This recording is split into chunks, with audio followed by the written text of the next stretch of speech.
चला तर बनवूया मिक्स पिठाचे धपाटे. त्यासाठी ना आधी आपण वाटण बनवूया. हिरव्या मिरच्या, अद्रक, लसूण आणि जिरं. त्यानंतरून गव्हाचं पीठ 1 वाटी, 1 वाटी ज्वारीचं पीठ, 1 वाटी बाजरीचं पीठ, 2 चमचा तांदळाचं पीठ, 2 चमचा बेसन पीठ व्यवस्थित मिक्स करून घ्यायचं. नंतरून भरपूर असा चिरलेला कांदा टाकायचा, बारीक चिरून घ्यायचा. भरपूर अशी कोथिंबीर टाकायची, तीळ घ्यायची 1 चमचाभर आणि आपण जे वाटण केलं होतं हिरव्या मिरचीचं ते टाकायचं. चवीनुसार मीठ टाकून व्यवस्थित मिक्स करून घ्यायचं आणि पाणी टाकून मळून घ्यायचं.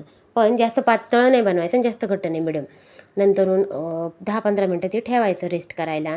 एक स्वच्छ कपडा घ्यायचा, त्याच्यावर पाणी टाकून घ्यायचं आणि जसा आकार पाहिजे छोटा मोठा त्या आकारात तुम्ही हे धपाटे थापून घ्यायचे.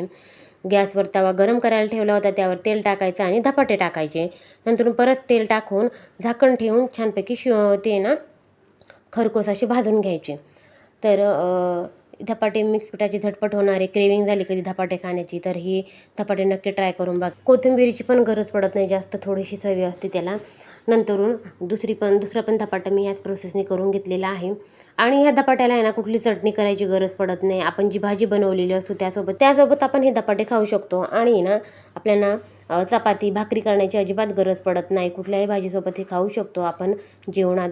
तर अशा प्रकारे माझे धपाटे रेडी झालेले आहे. मी ना बटाट्याची भाजी बनवली होती आणि शेंगदाण्याची चटणी तर ऑलरेडी होती माझ्याकडं.